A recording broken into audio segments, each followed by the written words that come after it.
எல்லாத்துக்கும் வணக்கம். Welcome to financial ratios part 1 அப்படிங்க.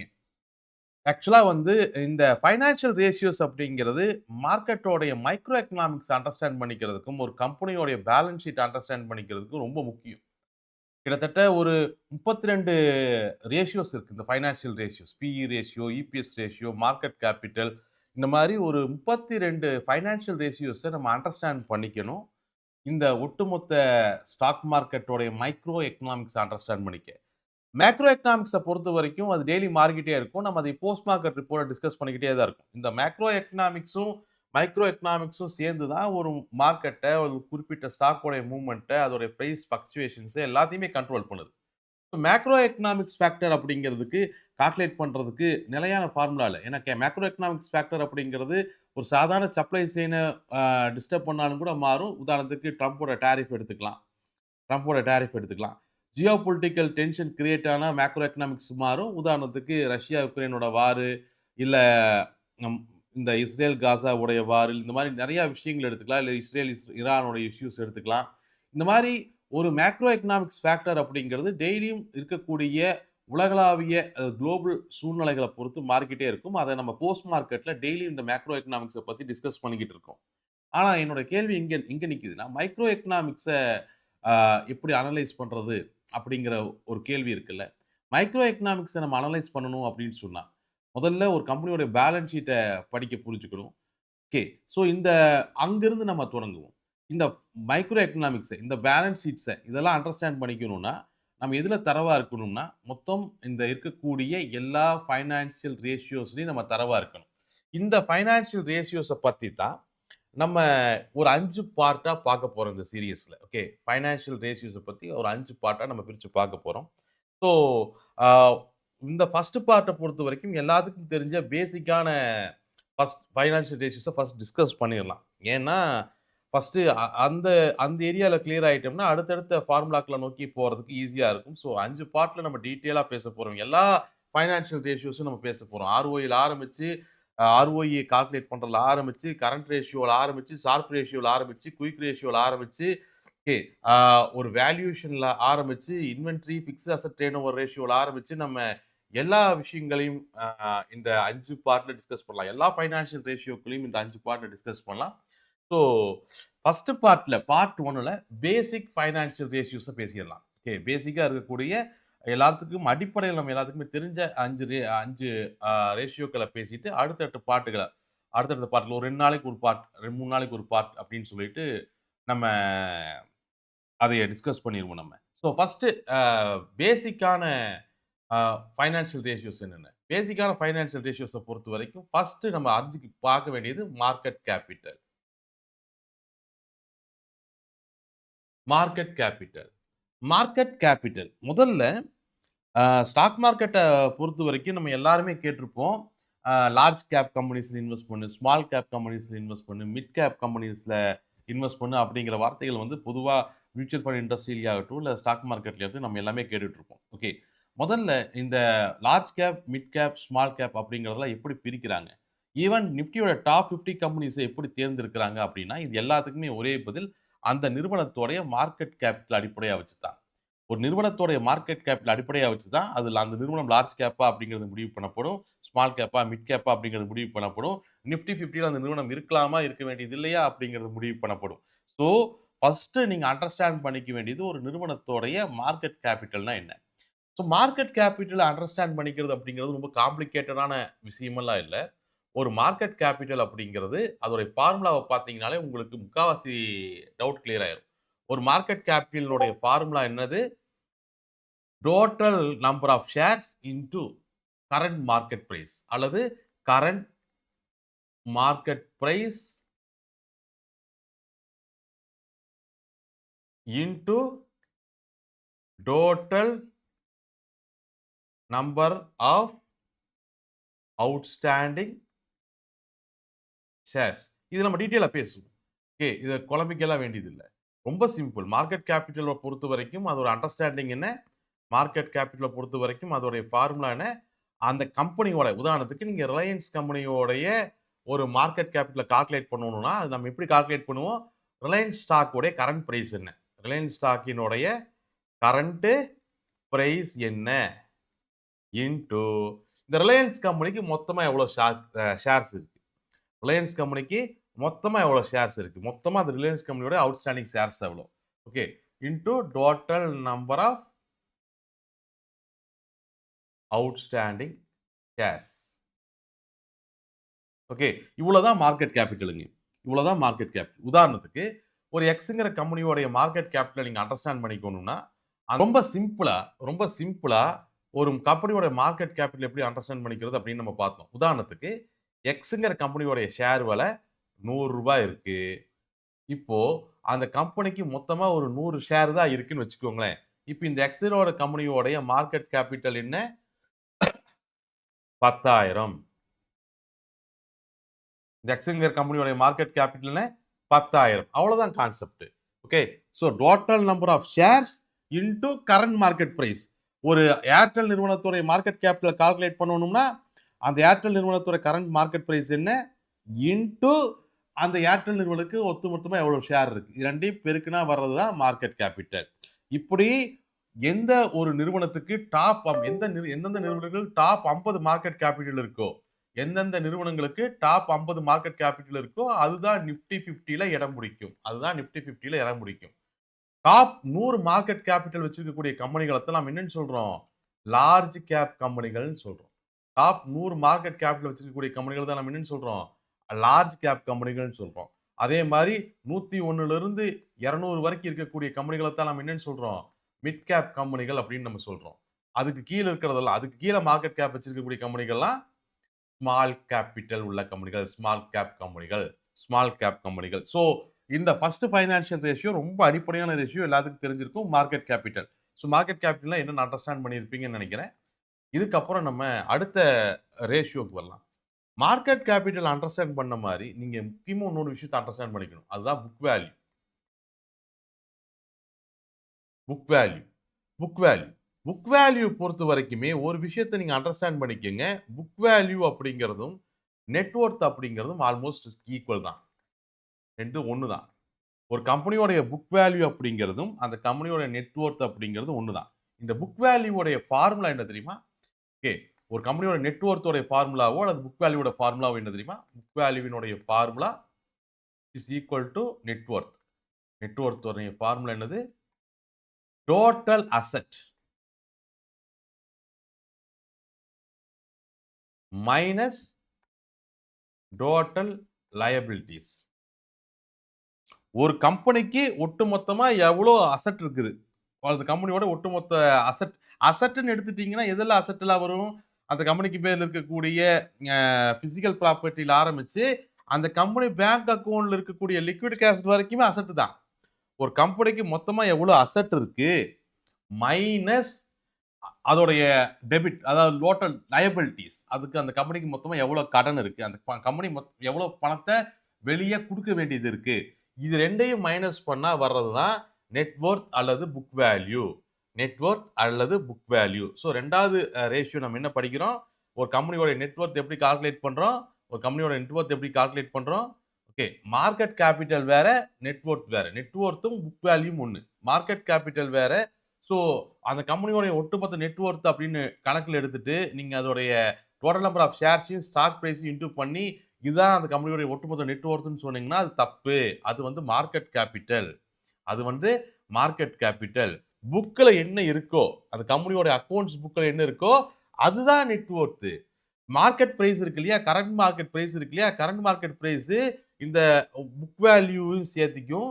அது கூட ஃபியூச்சர் எக்ஸ்பெக்டேஷன். ஒரு கம்பெனியோடைய ஸ்டாக் ஃபியூச்சர்ல நல்லா பெர்ஃபார்ம் பண்ண போகுது, இல்ல ஒரு கம்பெனியோடைய ஸ்டாக் கம்பெனி புதுசா ஒரு ப்ராடக்ட்டை மார்க்கெட்ல கொண்டு வரப்போகுது, அது மேல மக்களுக்கு பெரிய பிரியம் இருக்கு, இந்த மாதிரியான விஷயங்களை எல்லாம் சேர்த்தி தான் ஒரு கம்பெனியோடைய ஸ்டாக் பிரைஸ் இருக்கும். அப்ப ஸ்டாக் பிரைஸையும் total number of shares into பண்ணி அதுதான் அந்த கம்பெனியோட நெட் வொர்த்னு சொல்லக்கூடாது. அதுக்கு பேர் மார்க்கெட் கேபிட்டல். மார்க்கெட் கேபிட்டல் அப்படிங்கிறது நெட் வொர்த் பிளஸ் எக்ஸ்பெக்டேஷன். அந்த கம்பெனிக்கு இருக்கக்கூடிய ஆக்சுவலா இருக்கக்கூடிய சொத்து, அது போக அந்த கம்பெனி மேல இருக்கக்கூடிய எக்ஸ்பெக்டேஷன், அந்த கம்பெனிக்கு இருக்கக்கூடிய பிராண்ட் வேல்யூ இதெல்லாம் சேர்ந்து தான் ஒரு மார்க்கெட் பிரைஸை தீர்மானிக்கும். அப்போ மார்க்கெட் கேபிட்டல் அப்படிங்கிறது வேற, நெட் வொர்த் அப்படிங்கிறது வேற. Net Worth is equal to total asset minus total liability. Total asset minus total liability. Net Worth is equal to book value. Okay. Net Worth is equal to book value total அந்த கம்பெனிக்கு மொத்தமா asset எவ்வளவு இருக்கு minus total liability. சரி அடுத்த point இந்த book value இருக்கு இல்லையா? இதுல புக் வேல்யூ பெர் ஷேர்ன்னு ஒண்ணு இருக்கு. இதத்தான் நம்ம பெரும்பாலும் நம்மளுடைய ஃபைனான்ஷியல் ரேஷியோ கால்குலேஷனுக்கு யூஸ் பண்ணுவோம். புக் வேல்யூ பெர் ஷேர் அப்படின்னு ஒண்ணு இருக்கு. புக் வேல்யூ பெர் ஷேர் தான் அதோடைய ஃபார்முலா தான் என்னது? புக் வேல்யூ பெர் ஷேர் உடைய ஃபார்முலா என்னது? Net Worth. Okay. Net Worth divided by total number of outstanding shares. Okay. நான் பேசும்பொழுதெல்லாம் நெறைய இடத்துல அவுட்ஸ்டாண்டிங் ஷேர்ஸ்ன்னு நம்ம பேசுறோம் இல்லையா? அப்போ outstanding shares total number of ஷேர்ஸ்ன்னே சொல்லாமே, ஏன் total number of outstanding shares அப்படின்னு நம்ம சொல்றோம் அப்படின்னு சொன்னா, ஷேர்ஸ பொறுத்தவரைக்கும் ஃப்ரீ ஃப்ளோட்டிங் ஷேர்ஸ் அப்படின்னு நம்ம ஒண்ணு சொல்லுவோம். இன்னொன்னு total number of outstanding shares அப்படின்னு ஒண்ணு சொல்லுவோம். ஃப்ரீ ஃப்ளோட்டிங் ஷேர்ஸ்ன்னா என்னன்னா, மக்கள் வாங்குறதுக்கும், விக்கிறதுக்கும் செகண்டரி மார்க்கெட்ல அதாவது மக்கள் வாங்குறதுக்கும், விக்கிறதுக்கும் பப்ளிக்கா அவைலபிளா இருக்கக்கூடிய ஷேர்ஸ் தான் ஃப்ரீ ஃப்ளோட்டிங் ஷேர்ஸ். இப்ப நீங்க இன்னைக்கு போய் டாடா மோட்டார்ஸோட ஷேர்ஸ் வாங்கலாம்னு நினைச்சீங்கன்னா, நேரா போயிட்டு ஸ்டாக் மார்க்கெட்ல யாரோ ஒருத்தர் வச்சிருக்கக்கூடிய ஷேர்ஸ நீங்க பை பிரைஸ் போட்டு வாங்குறீங்க. இது ஃப்ரீ ஃப்ளோட்டிங் ஷேர்ஸ். மக்கள் வாங்குறதுக்கும், விக்கிறதுக்கும் அவைலபிளா இருக்கக்கூடிய பங்குகள தான் ஃப்ரீ ஃப்ளோட்டிங் ஷேர்ஸ்ன்னு சொல்லுவோம். அதையும் சேர்த்து ப்ரமோட்டர் கிட்ட இருக்கிறது எல்லாம் மொத்தமா இருக்கக்கூடிய ஷேர்ஸ் எல்லாம் சேர்த்துனா வர்றது தான் அவுட்ஸ்டாண்டிங் ஷேர்ஸ். அதனால அவுட்ஸ்டாண்டிங் ஷேர்ஸையும், ஃப்ரீ ஃப்ளோட்டிங் ஷேர்ஸையும் கன்ஃப்யூஸ் பண்ணிக்க கூடாது. அவுட்ஸ்டாண்டிங் ஷேர்ஸையும், ஃப்ரீ ஃப்ளோட்டிங் ஷேர்ஸையும் நம்ம கன்ஃப்யூஸ் பண்ணிக்க கூடாது. Okay. So book value per ஷேர்னா நார்மலா புக் வேல்யூன்னு பேசினா இந்த வேல்யூ தான் பேசுவாங்க. புக் வேல்யூனா அசெட் மைனஸ் லயபிலிட்டி அப்படிங்கிறது நம்ம பெருசா கால்குலேஷன் யூஸ் பண்ண மாட்டோம். அதுக்கு வந்து நெட் வொர்த் அப்படிங்கிற எடுத்து அதிகமா யூஸ் பண்ணுவோம். பட் புக் வேல்யூ பெர் ஷேரினுடைய ஃபார்முலா என்ன? ஒரு ஷேரினுடைய புக் வேல்யூ என்னங்கிறத எப்படி கண்டுபிடிப்பீங்க? ஒரு ஷேரினுடைய புக் வேல்யூங்கிறத எப்படி கண்டுபிடிப்பீங்க? அந்த கம்பெனியோட net worth divided by total number of outstanding shares. அந்த கம்பெனியோட net worth divided by total number of outstanding shares. Net worth எப்படி கண்டுபிடிச்சோம் நம்ம? Total asset minus total liabilities. அது நெட் வொர்த் அது divided by total number of outstanding shares போட்டீங்கன்னா book value per share வந்துருது. Book value per share வந்துருது. Book value per share வந்துருது. இதுக்கப்புறம் இன்னொரு பேசிக்கான ஃபைனான்ஷியல் ரேஷியோ அப்படின்னு சொன்னோம்னா அது இபிஎஸ். அது இபிஎஸ். ஓகே. இபிஎஸ் அப்படின்னு என்னது? Earnings per share. Earnings per share. ஒரு ஷேரு புக் வேல்யூ என்ன? ஒரு ஷேரோடைய அடிப்படை மதிப்பு தான் அந்த புக் வேல்யூ. அதாவது புக் வேல்யூ பொறுத்த வரைக்கும் அந்த கம்பெனி இன்னைக்கே ஷட் டவுன் பண்ணி, க்ளோஸ் பண்ணி அதோட சொத்தெல்லாம் வித்து ஷேர் ஹோல்டருக்கு செட்டில் பண்ணா ஒரு ஒரு ஷேருக்கு என்ன மதிப்பு கிடைக்குமோ அதுதான் புக் வேல்யூ. ஓகே. ஒரு ஷேருக்கு என்ன மதிப்பு கிடைக்குமோ அதுதான் புக் வேல்யூ. ஓகே. இபிஎஸ்ங்கிறது ஏர்னிங்ஸ் பெர் ஷேர். ஒரு கம்பெனியோடைய ஷேரு எவ்வளவு வருமானத்த சம்பாரிச்சு தருது அப்படிங்கிறது தான் இபிஎஸ். ஒரு கம்பெனியோடைய ஷேர்ஸ் எவ்வளோ வருமானத்த சம்பாரிச்சு தருது அப்படிங்கிறது தான் இபிஎஸ். இந்த ஏர்னிங் பெர் ஷேர எப்படி கண்டுபிடிப்போம்? ஒரு கம்பெனியோட ஷேர் எவ்வளவு வருமானம் தருது அப்படிங்கிறது எப்படி சம்பாரிச்சு தருது எப்படி கண்டுபிடிப்போம்? அப்ப இந்த இபிஎஸ் உடைய ஃபார்முலாவை பார்த்தோம்னா அது புரிஞ்சிரும். இந்த இபிஎஸ் உடைய ஃபார்முலா என்னது? இந்த இபிஎஸ் உடைய ஃபார்முலா என்னது? Net profit. நல்லா பாருங்க. இது நெட் வொர்த் இல்ல. Net profit. Net profit divided by total number of shares. Net profit divided by total number of shares. Total number of ஷேர்ஸ்னா total number of outstanding shares. Okay. Total number of shares நம்ம பொதுவா பேசுறோம்னா total number of outstanding ஷேர்ஸ்னு அர்த்தம். இப்போ நம்ம ஒரு number எழுதும்போது முன்னாடி பிளஸ்ன்னு போடலைனாலும் அது பிளஸ்ன்னு தான் எடுத்துக்குவோம். 2ன்னு எழுதுனா அது பிளஸ் 2 தான் எடுத்துக்குவோம். ஆனா மைனஸ்ன்னு மென்ஷன் பண்ணும்போது மைனஸ் போடுவோம். அதே மாதிரி ஃபைனான்ஷியல் ரேஷியோஸ்ல ஏதாவது ஒரு இடத்துல ஃப்ரீ ஃப்ளோட்டிங் ஷேர்ஸ் மட்டும் கணக்குல எடுத்துக்கணும்னா அது total number of free floating ஷேர்ஸ்னு எழுதிருவாங்க. ஆனா டோட்டல் நம்பர் ஆஃப் எல்லா ஷேரையும் கணக்குல எடுத்துக்கணும்னா அத டோட்டல் நம்பர் ஆஃப் அவுட்ஸ்டாண்டிங் ஷேர்ஸ்னு எழுதலாம். இல்ல டோட்டல் நம்பர் ஆஃப் ஷேர்ஸ்னு எழுதலாம். ரெண்டும் ஒரே மீனிங் தான் குறிக்கும். அப்போ ஒரு ஏர்னிங் பெர் ஷேர் ஒரு ஏர்னிங் பெர் ஷேர். இந்த ஏர்னிங் பெர் ஷேர்னுடைய ஃபார்முலா என்ன? Net profit divided by total number of shares. சரி. இப்போ நெட் ப்ராஃபிட்ங்கிறது எது? நெட் ப்ராஃபிட்ங்கிறது ரெவென்யூ இல்ல. நெட் வொர்த்ங்கிறது total asset minus liability. Net ப்ராஃபிட்ங்கிறது பிஏடிய குறிக்கும். Profit after tax. ஒரு கம்பெனி எவ்வளவு வியாபாரம் பண்ணுது அப்படிங்கிறது ரெவென்யூ. அந்த வியாபாரத்துல அந்த கம்பெனி சம்பளத்த கழிக்கணும், கடன் வட்டி கட்டுனத கழிக்கணும், பேங்க் லோன் இஎம்ஐ கட்டுனத கழிக்கணும், மற்றும் சில எக்ஸ்பென்சஸ் எல்லாம் கழிக்கணும். அதுக்கப்புறம் அதில டாக்ஸ் கட்டணும். இதெல்லாம் முடிச்சதுக்கப்புறம் பிஏடின்னு சொல்றோம் இல்லையா?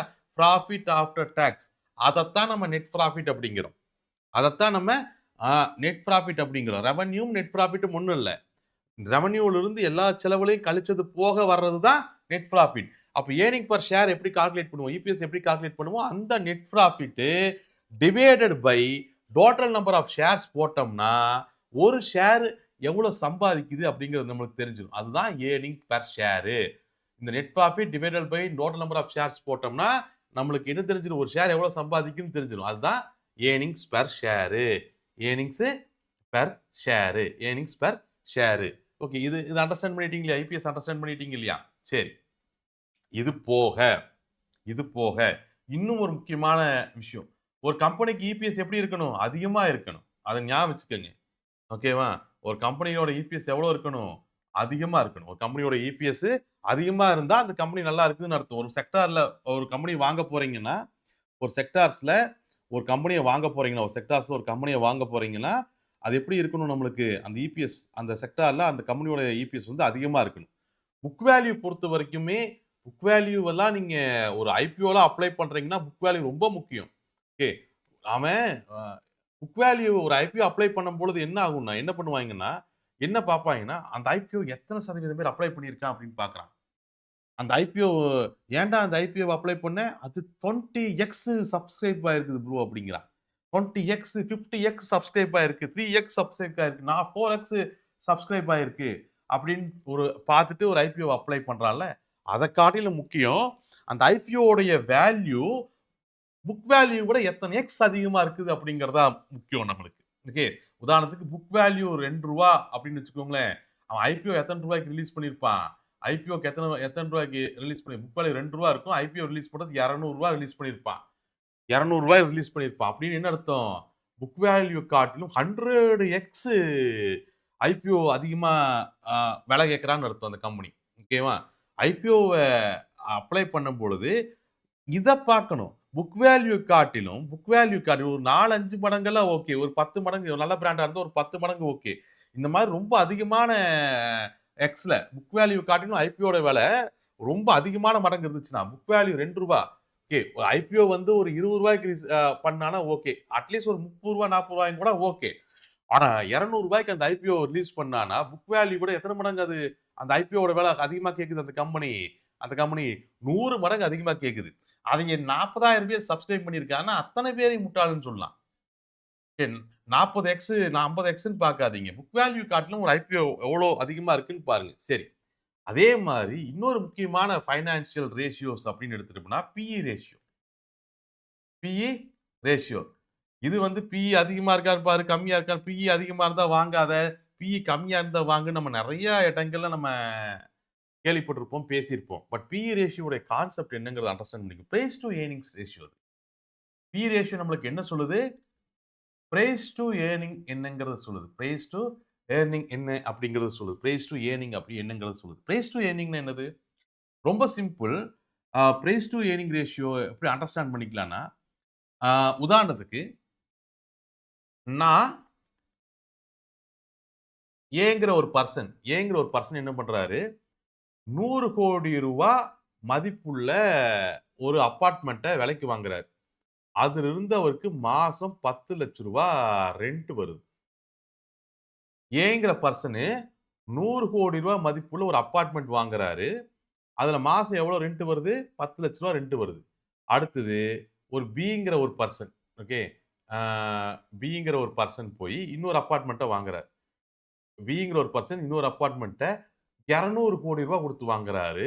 அதிலிருந்து கிட்டத்தட்ட அவருக்கு ரூ. 18,00,000 ரெண்ட் வருது. மாசம். ஓகே. சோ இதுதான் இவங்க 2 பேரும் வாங்கியிருக்கக்கூடிய ப்ராப்பர்ட்டி. இப்போ இத அனலைஸ் பண்ணுங்க.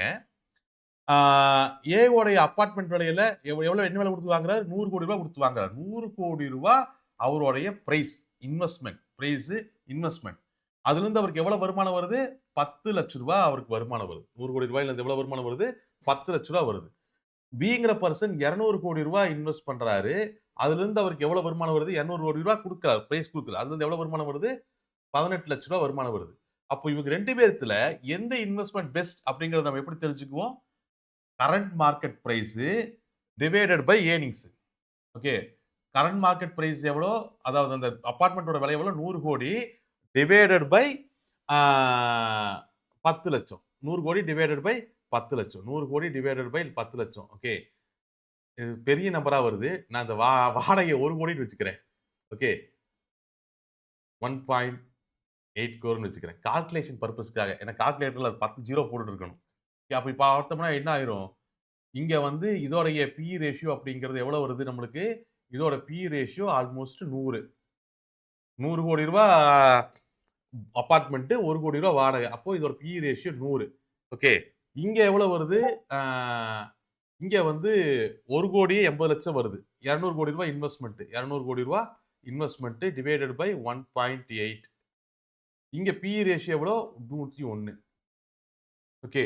இப்ப இது 2ல யார் புத்திசாலி? யாரோட வருமானம் அதிகமா இருக்கு? யார் வாங்குன பொருள் அதிகமான வருமானம் தருது? ஏ வாங்குன பொருள் தான் அதிகமான வருமானம் தருது. ஏன்னா, இப்ப ஏ 100 கோடிக்கு 10 லட்சம் 1 கோடி ரூபாய் ரெண்ட் வருதா?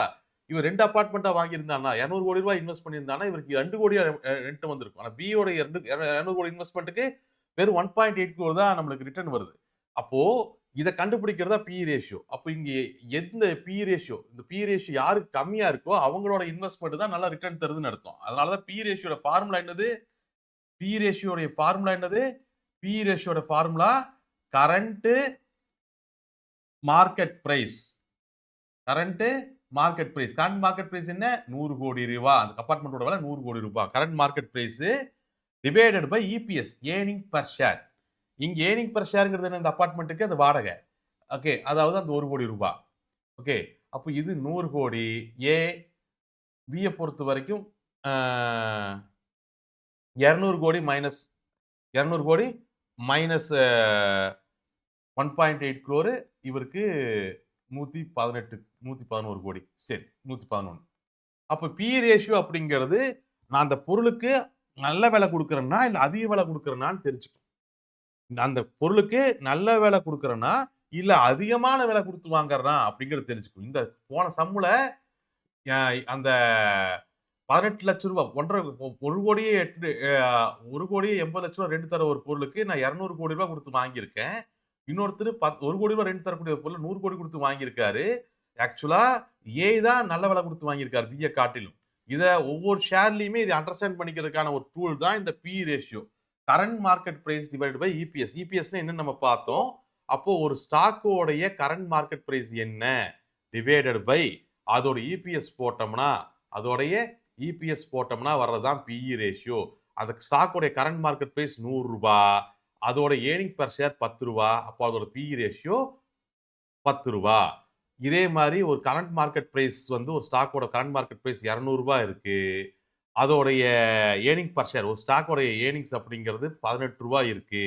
அப்போ அதோட பிஇ எவ்வளவு வரும்? 11 ரூபாய் வரும். 18 ரூபாய் இருக்கு. அதோட பிஇ எவ்வளவு வரும்? 11 ரூபாய் வரும்.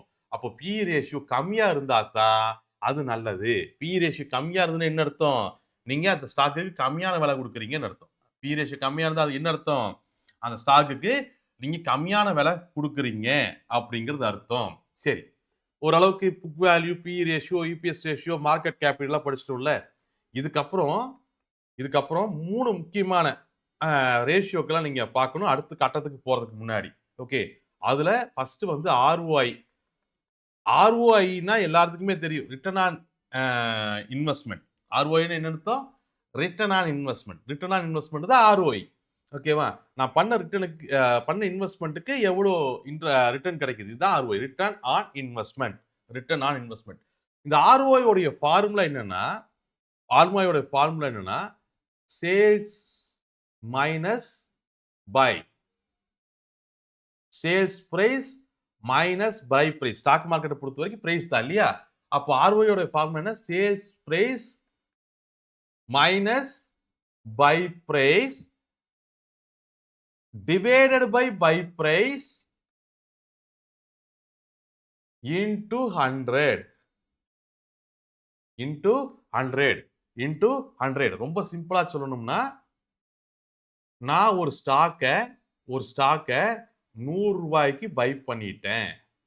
100 ரூபாய்க்கு பை பண்ணிட்டேன். அந்த ஸ்டாக்கு இப்போ 120 ரூபாய் போன உடனே நான் அதைய செல் பண்ணிட்டேன். இப்போ என்னுடைய ஆர்ஓஐ கண்டுபிடிக்கணும். என்னுடைய ஆர்ஓஐ கண்டுபிடிக்கணும். என்னோட ஆர்ஓஐ கண்டுபிடிக்கணும். என் ஆர்ஓஐ கண்டுபிடிக்கிறதுக்கு என்ன formula? First sales price. Sales price எவ்வளோ?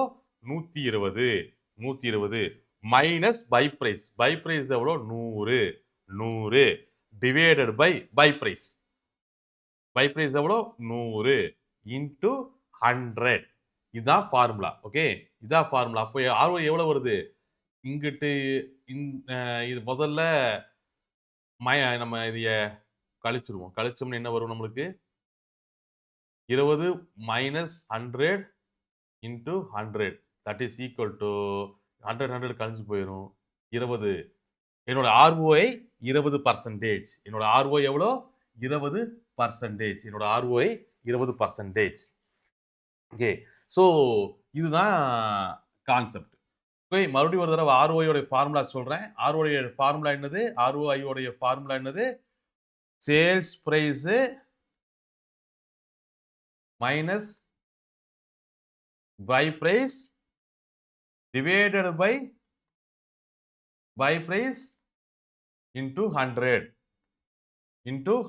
இதுதான் ஆர்ஓஐ உடைய ஃபார்முலா.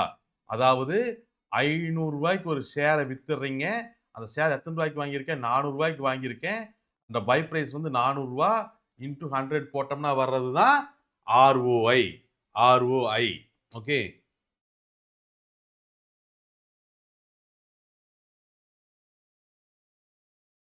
ஆர்ஓஐ. ஓகே, இது போட்டோம்னா வர்றதுதான் ஆர்ஓஐ.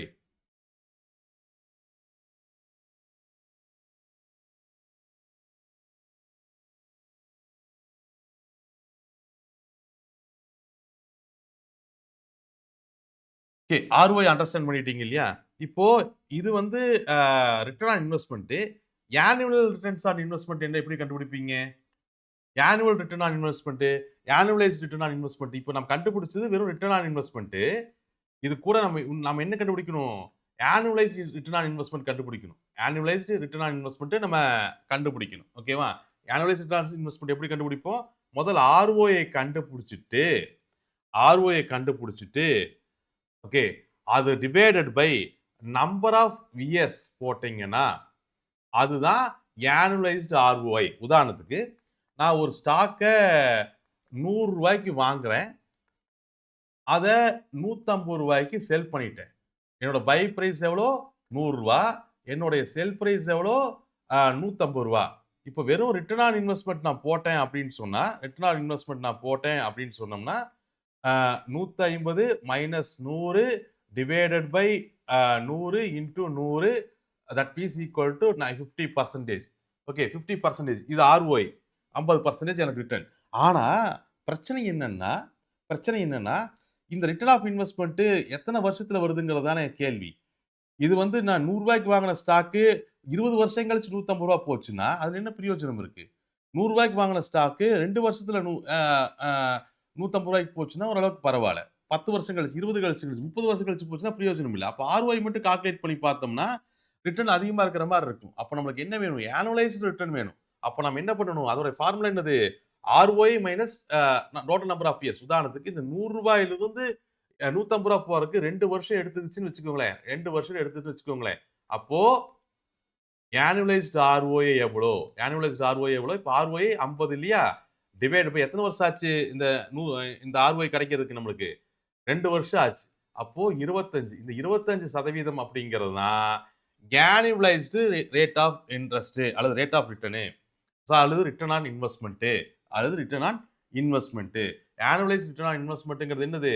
உங்களுக்கு ஆர்ஓஐ எவ்வளவு வந்திருக்கு divided by 2. Okay, rate divided by 2. அப்போ இதுதான் ஆனுவலைஸ்டு ரேட் ஆஃப் ரிட்டர்ன் அல்லது ஆனுவலைஸ்டு ரிட்டர்ன் ஆன் இன்வெஸ்ட்மெண்ட். ஓகேவா? Return on investment. இது வரைக்கும் நம்மளுக்கு புரிஞ்சது இல்லையா? அடுத்தது இந்த சிஏஜிஆர்னு ஒண்ணு நீங்க படிச்சிருப்பீங்க. சிஏஜிஆர் அப்படிங்கிறத பத்தி நம்ம நிறைய மியூச்சுவல் ஃபண்ட்ஸ்ல சிஏஜிஆர் பாத்தியா? ஏதோ அத்தை பொண்ணை பாக்குற மாதிரி கேட்டுட்டே இருப்பாங்க. சிஏஜிஆர் என்ன? சிஏஜிஆர் என்ன? ரொம்ப simple. Compound annual growth rate தான் சிஏஜிஆர். ஓகே, அதை அண்டர்ஸ்டாண்ட் பண்ணிக்கணும். Compound annual growth rate. Okay, compound annual growth rate. CAGR உடைய அடித்தளம் என்ன? எதுக்காக சிஏஜிஆர் கால்குலேட் பண்ணணும் அப்படிங்கிறத நம்ம அண்டர்ஸ்டாண்ட் பண்ணிக்கணும். உதாரணத்துக்கு காம்பவுண்டிங் அப்படின்னு சொல்றது ஒரு இன்வெஸ்ட்மெண்ட்ல ரொம்ப முக்கியமான ஒரு விஷயம். காம்பவுண்டிங் அப்படின்னு சொல்றது ஒரு இன்வெஸ்ட்மெண்ட்ல ரொம்ப முக்கியமான ஒரு விஷயம். உதாரணத்துக்கு நான் இந்த வருஷம் ரூ. 1,00,000 இன்வெஸ்ட் பண்றேன். இந்த வருஷம் நான் ரூ. 1,00,000 இன்வெஸ்ட் பண்றேன். இந்த ஒரு வருஷத்துல இந்த ரூ. 1,00,000 இன்வெஸ்ட் பண்ணதுல எனக்கு ரூ. 2,000 எனக்கு இந்த வருஷம் ப்ராஃபிட் கிடைக்குது. ஓகே. இது return on investment. Okay. Return on investment வந்து இப்போ almost 2%. Return on investment almost 2%. இப்போ ரூ. 1,00,000 நான் இன்வெஸ்ட் பண்றேன். எனக்கு ரூ. 2,000 அந்த வருஷம் லாபம் கிடைக்குது. வெளிய எடுக்கும்போது ரூ. 1,02,000 எடுக்கிறேன். எனக்கு 2% இன்ட்ரெஸ்ட். ஓகே, பிரச்சனை இல்ல. ஆனா மியூச்சுவல் ஃபண்ட்ஸோ இல்ல லாங் டெர்ம் இன்வெஸ்ட்மென்ட்களையும் நம்ம என்ன பண்ணுவோம்னா, நம்ம ஒரே வருஷத்துல வெளிய எடுக்க மாட்டோம். அப்ப என்ன ஆகும்னா, இந்த ப்ராஃபிட் இருக்குல்ல, இந்த ப்ராஃபிட்டும் சேர்ந்து இன்வெஸ்ட்மென்ட் கூட சேரும். உதாரணத்துக்கு, அ 1 வருஷம் நான் ரூ. 1,00,000 இன்வெஸ்ட் பண்றேன். எனக்கு ரூ. 2,000 ப்ராஃபிட் வருது. நான் ரூ. 1,02,000 நான் வெளிய எடுத்துட்டேன். ரூ. 1,02,000 நான் வெளிய எடுத்துட்டேன் அப்படின்னு சொன்னா, எனக்கு எந்த ஒரு பிரச்சனையும் கிடையாது. ரூ. 1,02,000 நான் வெளிய எடுத்துட்டேன்னா, எனக்கு ஒரு பிரச்சனையும் கிடையாது. என்னோட ரேட் ஆஃப் இன்ட்ரெஸ்ட் வந்து அதாவது என்னுடைய ரிட்டர்ன் ஆன் இன்வெஸ்ட்மென்ட் வந்து 2%. அதுல எந்த விதமான குழப்பமும் கிடையாது. ரிட்டர்ன் ஆன் இன்வெஸ்ட்மென்ட் வந்து 2%. அதுல எந்த விதமான குழப்பமும் கிடையாது. ஆனா நான் விட்டுட்டேன். 1 வருஷம் எடுக்காம விட்டுட்டேன். இப்ப 2nd வருஷம் ஸ்டார்ட் ஆகும்பொழுது எனக்கு என்னோட இன்வெஸ்ட்மென்ட் இது எடுக்காம விட்டுட்டேன்னா, என்னோட 2nd வருஷம் ஸ்டார்ட் ஆகும்போது என்ன ஆயிரும் எனக்கு? என்னுடைய இன்வெஸ்ட்மென்ட் என்னவாயிரும்? என்னோட இன்வெஸ்ட்மென்ட் 1,00,000 இல்ல. இப்ப ரூ. 1,02,000. ரூ. 1,02,000 தான் என்னுடைய இன்வெஸ்ட்மென்ட். ரூ. 1,02,000 தான் என்னுடைய இன்வெஸ்ட்மென்ட் 2nd இயர் ஸ்டார்ட் ஆகும்பொழுது. ஓகே. இப்போ ஒரு ஒரு கால்குலேஷன் வையுங்களேன். ஒரு கால்குலேஷன் வைங்க. அவன் என்ன சொல்றான்? ஒருத்தன் என்ன என்ன சொல்றான்? ஒரு பாண்ட் எடுத்துக்குவோம் நம்மளுக்கு. ஒரு பாண்ட் எடுத்துக்குவோம். பாண்ட்ல வந்து 2 வகையா நம்ம பிரிக்கலாம். ஒண்ணு மந்த்லி ஆ பே அவுட்ஸ் நம்ம வாங்கலாம். மந்த்லி பே அவுட்ஸ் நம்ம வாங்கலாம். மந்த்லி இன்ட்ரெஸ்ட் நம்ம வாங்கலாம். மந்த்லி இன்ட்ரெஸ்ட் ஒரு பாண்ட்ல வாங்கலாம். இல்லைன்னா காம்பவுண்டிங் இன்ட்ரெஸ்ட் நம்ம வாங்கலாம். மியூச்சுவல் ஃபண்ட்லாம் காம்பவுண்டிங்ல தான் பெரும்பாலும் விடுவோம் நம்ம இல்லையா? இந்த காம்பவுண்டிங் இன்ட்ரெஸ்ட் வாங்கலாம். சரி. இப்போ இது டிஃபரன்ஸ் புரிஞ்சுக்குவோம் நம்ம. ஒரு பாண்டு அந்த பாண்டோட மதிப்பு ரூ. 10,000. அந்த பாண்டோட மதிப்பு ரூ. 10,000. இந்த பாண்டு அ அ குடுக்கக்கூடிய கம்பெனி என்ன சொல்லுதுன்னா, இன்ட்ரெஸ்ட் எவ்வளோ தரேங்குது? மந்த்லி வந்து ஒரு 1% இன்ட்ரெஸ்ட் தரேங்குது. இந்த பாண்டு ரூ. 10,000 ஃபேஸ் வேல்யூ. இந்த பாண்டோட ஃபேஸ் வேல்யூ ரூ. 10,000. முக மதிப்பு ரூ. 10,000. இந்த பாண்டோட இன்வெஸ்ட்மென்ட் எவ்வளோ சொல்றாங்க? 1% ரிட்டர்ன்ஸ் எவ்வளோ சொல்றாங்க? 1% சொல்றாங்க. இப்ப 2 ஆப்ஷன் இருக்கு உங்களுக்கு. 2 ஆப்ஷன் இருக்கு. என்ன ஆப்ஷனு? ஒண்ணு மந்த்லி பே அவுட்ஸ் வாங்கிக்கலாம். இல்லைன்னா ஒரு காம்பவுண்டிங்ல 1 இயர் கழிச்சு ஒட்டுக்கா நீங்க வெளிய எடுத்துக்கலாம். காம்பவுண்டிங் அண்ட் காம்பவுண்டிங்ல 1 இயர் கழிச்சு நம்ம ஒட்டுக்கா வெளிய எடுத்துக்கலாம். ஓகே. மெச்சூரிட்டி நம்ம வாங்கிக்கலாம். இப்ப இவங்க 2 பேத்தோட டிஃபரன்ஸ் அண்டர்ஸ்டாண்ட் பண்ணிக்கணும். என்ன அண்டர்ஸ்டாண்ட் பண்ணிக்கணும்னா, ஒரு ரூ. 10,000 இன்வெஸ்ட் பண்ணிக்கிட்டாரு. இப்போ 1% ரிட்டர்ன்ஸ் அப்படின்னு சொன்னா ஆல்மோஸ்ட் ரூ. 100. இப்போ பர்சன் ஏ வந்து மந்த்லி பே அவுட் வாங்குறாருன்னு வச்சுக்குவோமே. மந்த்லி பே அவுட் வாங்குறாருன்னா, ஓகே. ஒரு ரூ. 10,000 இன்வெஸ்ட் பண்ணிட்டாரு. ஒவ்வொரு மாசமும் அவருக்கு என்ன கிடைக்கும்? ரூ. 100 கிடைச்சுக்கிட்டே இருக்கும். ஒவ்வொரு மாசமும் ரூ. 100 கிடைச்சுக்கிட்டே இருக்கும். எத்தன மாசத்துக்கு? 12 மாசத்துக்கு. அப்போ 100 இன்டூ ஆ 12 போட்டோம்னா, ரூ. 1,200 கிடைக்கும். ஒரு வருஷம் முடியும் பொழுது. வருஷம் முடிஞ்சோனே அந்த இன்வெஸ்ட்மென்ட் அவருக்கு திருப்பி வந்துரும். இப்போ அவர் இன்வெஸ்ட் பண்ணது ரூ. 10,000. அவருக்கு கிடைச்ச வருமானம் ரூ. 1,200. மாசம் மாசம் அவர் ரூ. 100 வெளிய எடுத்துக்கிட்டே இருந்தார். ஓகே. இது ரொம்ப சிம்பிளான கால்குலேஷன். ஆனா, இன்னொருத்தர் பர்சன் பி என்ன பண்ணிட்டாரு? அதே பாண்டு ரூ. 10,000 1% தான் ரிட்டர்னு. 1% தான் ரிட்டர்னு. ஆனா, அவரு இன்ட்ரெஸ்ட் எனக்கு பே அவுட் வேண்டாம். மந்த்லி பே அவுட் வேணாம். அது காம்பவுண்டிங்ல போட்டுறேன். நான் 1 வருஷம் கழிச்சு ஒட்டுக்கா எடுத்துக்கிறேன் அப்படின்னு சொல்றாரு. 1 வருஷம் கழிச்சு ஒட்டுக்கா எடுத்துக்கிறேன் அப்படின்னு சொல்றாரு. 1 வருஷம் கழிச்சு ஒட்டுக்கா எடுத்துக்கிறேன் அப்படின்னு சொல்றாரு. அப்போ ஒட்டுக்கா எடுக்கிற பொழுது என்ன ஆகும்னா, இப்போ ரூ. 10,000 இன்வெஸ்ட்மென்ட் போட்டிருக்காரா? 10,000 இன்வெஸ்ட்மென்ட் போட்டிருக்காரா? இப்போ அ மந்த் முடியும் பொழுது ரூ. 100 ரிட்டர்ன் வருமா? ரூ. 100 இதுக்கு ரிட்டர்ன் வருமா? இப்ப அவர் வெளிய எடுக்கலாம். அப்ப என்ன ஆயிரும்னா, இது இது வந்து அந்த பிரின்சிபல் உள்ள ஆட் ஆயிரும். அப்ப 2ண்ட் மந்த் தொடங்கும் பொழுது இன்வெஸ்ட்மென்ட் என்னவா இருக்கும்? 10,100 இருக்கும். 10,100 இருக்கும். ஃபர்ஸ்ட் மாசத்துல அவரோட இன்வெஸ்ட்மென்ட் ரூ. 10,000 ரிட்டர்ன் வந்து ரூ. 100. ஆனா செகண்ட் மாசத்துல அந்த இன்ட்ரெஸ்ட் அவர் வெளிய எடுக்கல. காம்பவுண்டிங்ல போட்டாரு. அப்போ அது கூடயே சேர்ந்துரும். அப்போ அ ரூ. 10,100 செகண்ட் மந்தோட அவரோட இன்வெஸ்ட்மென்ட். அப்போ இதோட ரிட்டர்ன் அப்படிங்கிறது ரூ. 10,010 இருக்கும். சாரி ரூ. 10,001 இருக்கும். ரூ. 10,001 இருக்கும். அப்ப 3வது மாசம் என்ன ஆகும்? 3வது மாசத்துல என்ன ஆகும்? இந்த இன்வெஸ்ட்மென்ட் அப்படிங்கிறது ரூ. 10,201 மாறிடும். அப்போ அதுக்கு ரிட்டர்ன் வரும். அதுக்கு இன்ட்ரெஸ்ட் வரும். அதுக்கு ஒரு பெர்சன்டேஜ் இன்ட்ரெஸ்ட் கால்குலேட் பண்ணி வரும். சோ இதுதான் காம்பவுண்டிங்கோட பவர். இதுதான் காம்பவுண்டிங்கோடைய பவர். அப்ப இந்த காம்பவுண்டிங் வேல்யூவ கால்குலேட் பண்றது தான். இந்த காம்பவுண்டிங் வேல்யூவ கால்குலேட் பண்றது தான். கால்குலேட் பண்ணி இவ்வளவு காம்பவுண்டிங் வேல்யூ இவ்வளவு கிடைக்குதுன்னு சொல்றது தான் இந்த சிஏஜிஆர். உங்களுக்கு காம்பவுண்டிங் வேல்யூல இத்தனை சதவீதம் கிடைச்சிருக்கு. இத காம்பவுண்ட் பண்ணதுனால உங்களுக்கு இவ்வளவு சதவீதம் கிடைச்சிருக்கு அப்படின்னு சொல்றது தான் சிஏஜிஆர். அதாவது compound annual growth rate. Compound annual growth rate. இந்த சிஏஜிஆர் கால்குலேட் பண்றதுக்கான உங்களுக்கு காம்பவுண்டிங்கா எவ்வளவு ரிட்டர்ன் கிடைச்சிருக்கு, உங்க காம்பவுண்டிங்கா உங்களுக்கு எவ்வளவு ரிட்டர்ன் கிடைச்சிருக்கு அப்படிங்கறத புரிஞ்சுக்கிறது தான் இந்த சிஏஜிஆர். இத கால்குலேட் பண்றதுக்கு தான் ஆர்ஓஐ கால்குலேட் பண்ற ஃபார்முலாவை நம்ம பார்த்தோம். ஆனுவலைஸ்டு ஆர்ஓஐ கால்குலேட் பண்றதுக்கான ஃபார்முலாவை பார்த்தோம். இந்த CAGR compound annual growth calculate பண்றதுக்கான ஃபார்முலா என்னன்னா ending value ending value ending value divided by beginning value